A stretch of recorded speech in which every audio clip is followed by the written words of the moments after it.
Hi there everybody, today's lesson is about syllabus planning. Alright, we're going to look at how you plan a syllabus in a big picture way and in a small picture way, because I think that preparing for syllabus is the most important thing outside of your day-to-day technical abilities as a teacher. This video is specifically for a team that I help work with in Thailand, in central Thailand. So we're going to be focused on a specific book. However, the concepts and the ideas do work all the way through, okay? Everybody, so today, welcome to your lesson on how to plan a syllabus. Okay, so you are a teacher in a school. I don't know what country you're watching me from. I live in Thailand, and we have a certain syllabus structure here, like how long the kids are at school for and things like this, but it doesn't matter. They're all equally appropriate. If this room's loud, by the way, I'm sorry, there's a window over here with a main road, so I'm sorry about that. However, say it's your first year teaching, and hopefully you've gone and watched my lesson plan video, Lesson Planning for Beginners, on the PPP structure. If not, please go ahead and watch that. I'm going to slow down my speech because I think that there will be Thai teachers who will be watching this later and they might struggle if I speak too fast. So please bear with me if I do speak slowly today. Okay.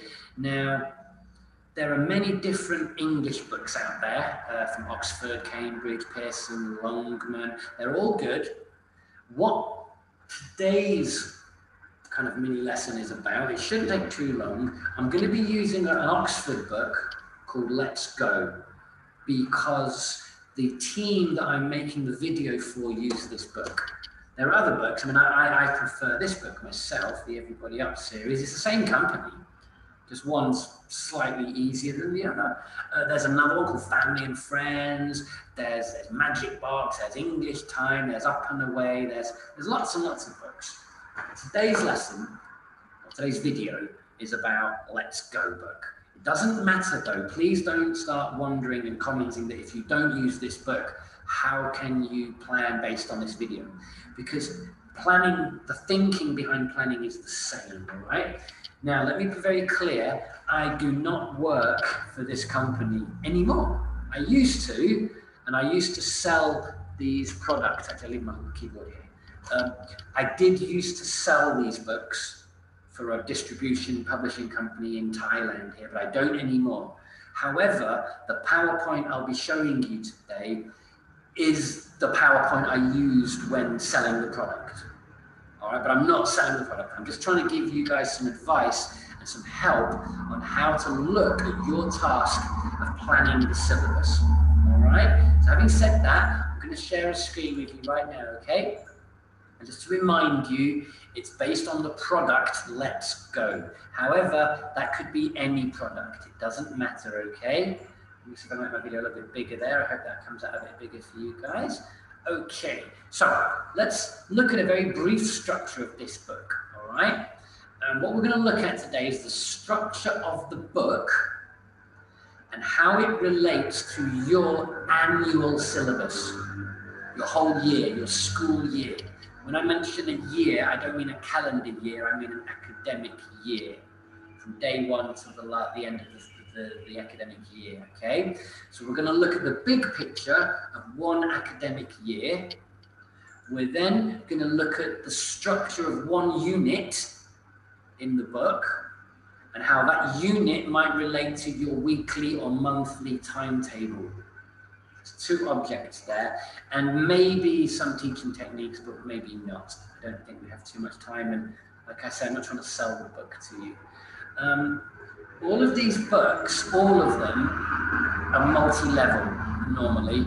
If you're working in an institution, like a primary or a secondary institution, and each grade teacher picks their own English book, I would recommend bringing that up at a team meeting, because whichever book you use, it would be a good idea to use the same book throughout a number of years so the students and the teachers get continuity, consistency.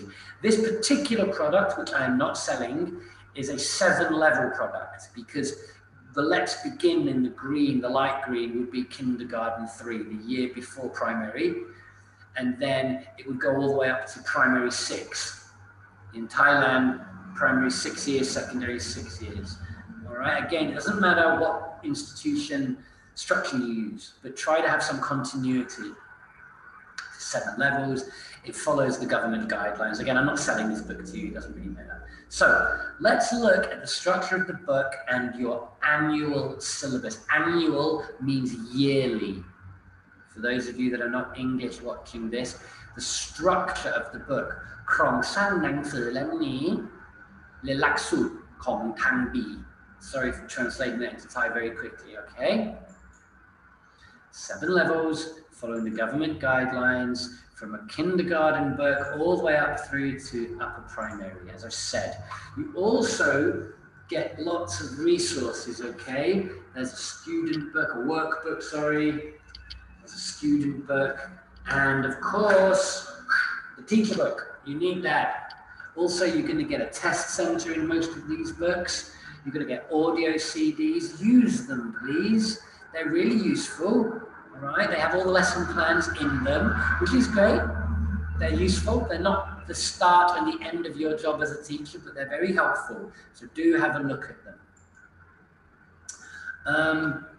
In this particular book, as in most primary books out here in Thailand, like this other one, the Everybody Up, which I use this one more in my English program products and my English program teams, and in my Thai program teams we use this. There tends to be 8 units, generally speaking, with at the end of every 2 units a review and a wrap-up. What is important here is the concepts of scope and sequence. This is something that all teachers should keep in mind. Scope is how much do you teach a child at a certain age. Today's book is going to be book 1, primary 1, but they're all the same, primary 1 through to primary 6. The idea, what I mean by they're all the same is they all have the same structure. They all have 8 units with wrap-ups and war reviews. Now, the scope is how much you teach any given age group. What I mean by that is you wouldn't be doing past participle stuff until you've done basic nouns, right? You're not going to be able to jump randomly through the English language and pick the areas you like the most. You're going to have to do it, you can't just teach everything in 1 year. You have to have a certain amount of scope delineated. And the sequence is the order in which it's taught. And that's quite an obvious statement, but maybe some people haven't thought about it. For example, you don't teach plural nouns until you've taught singular nouns. You don't teach past tense verbs till you've taught present verbs. Yeah? Just keep that in mind. What it means is have a book. The book isn't your world. All the book is, guys, let me be very, very, very clear about this to everybody watching. I say this all the time. All a book is a useful collection of worksheets for you. That's all they are. They're a useful collection of worksheets so you don't have to make your own or go searching on the internet for worksheets that cover what you've just taught the kids. The book is not the teacher. You're the teacher, and it's your job to take the scope and sequence that's outlined here and take the techniques outlined here and some of the worksheets provided here, and you design your syllabus based on that. This is not a teaching degree. This is just some help for you. And I want to be very clear about that. Okay? I'm going to keep looking at my watch because I do have to go and help someone in a minute. However, let's set that very clear from the very beginning. Your job is not to walk into a classroom and say, "Good morning, student, open your book to page 1." And then you just work through the book 1 page at a time. You do not need a degree in teaching or any kind of thinking for that. Lesson planning is irrelevant at that point. That's not what we're about, okay? We're about creating a detailed syllabus based on the scope and sequence provided by the book you have chosen, whatever that book may be. So let's have a look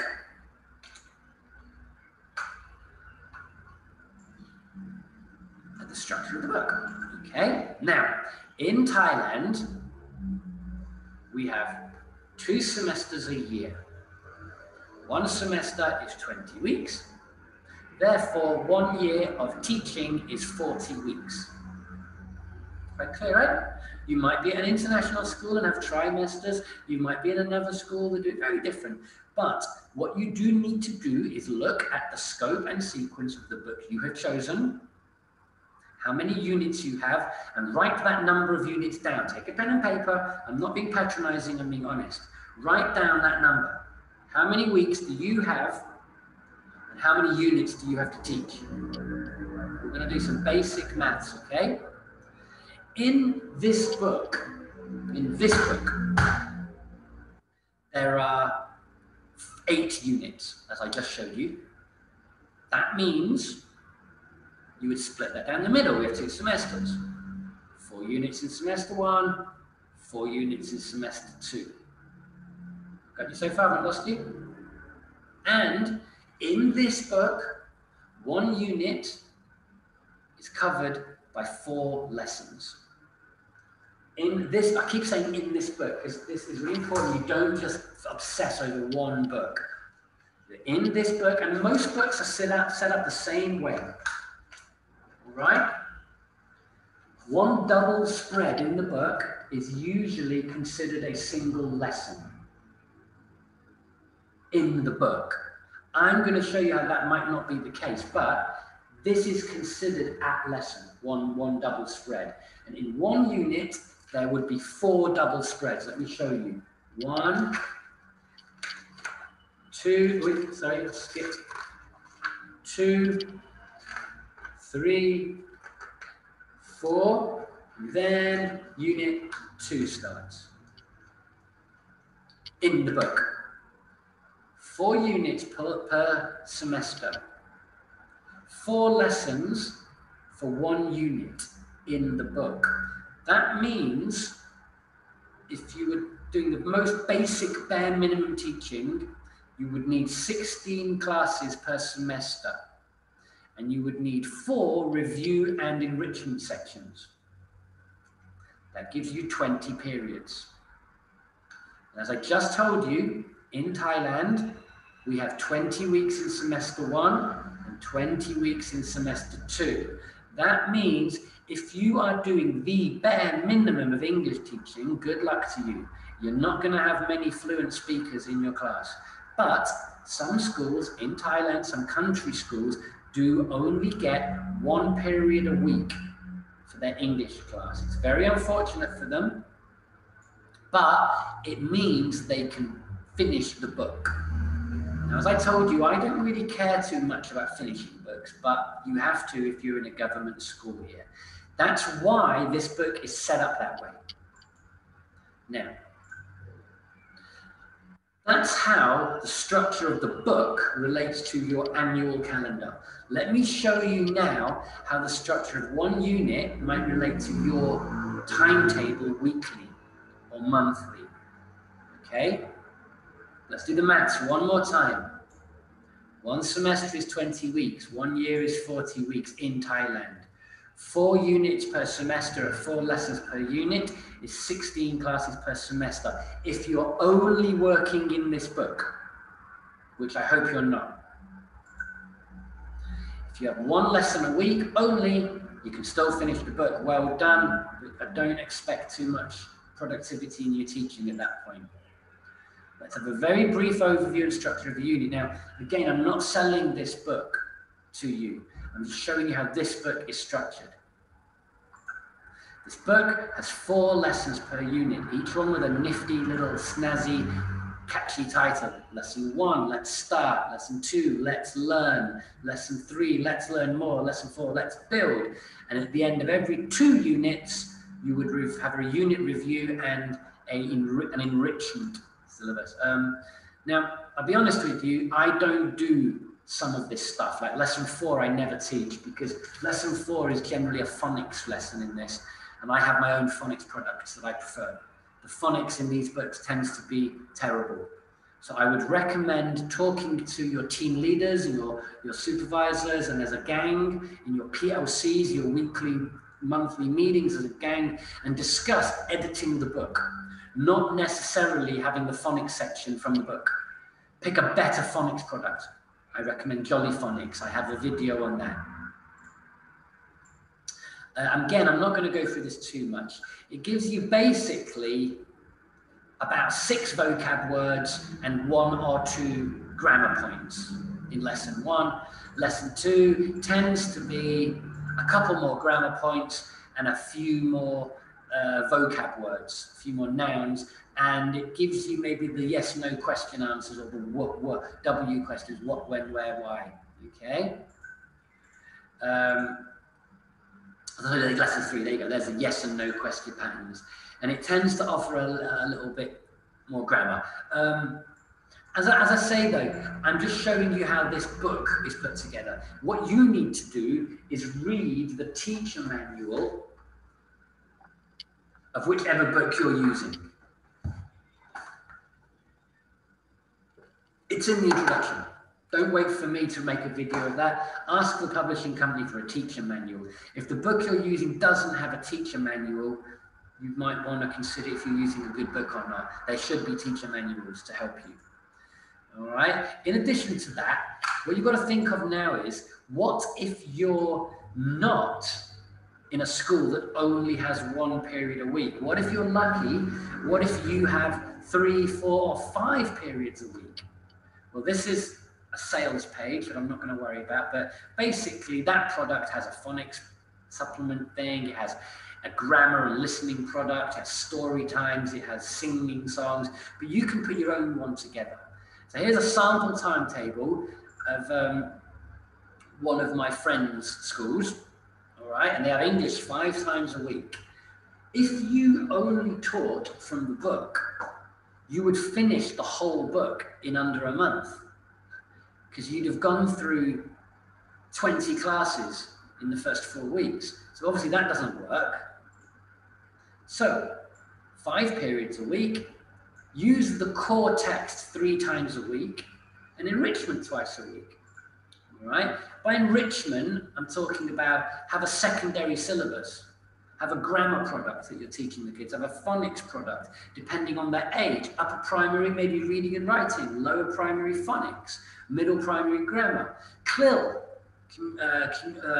curriculum language integrated learning. Maybe you want to do a little bit of science or maths with them. Up to you, project work, art in English.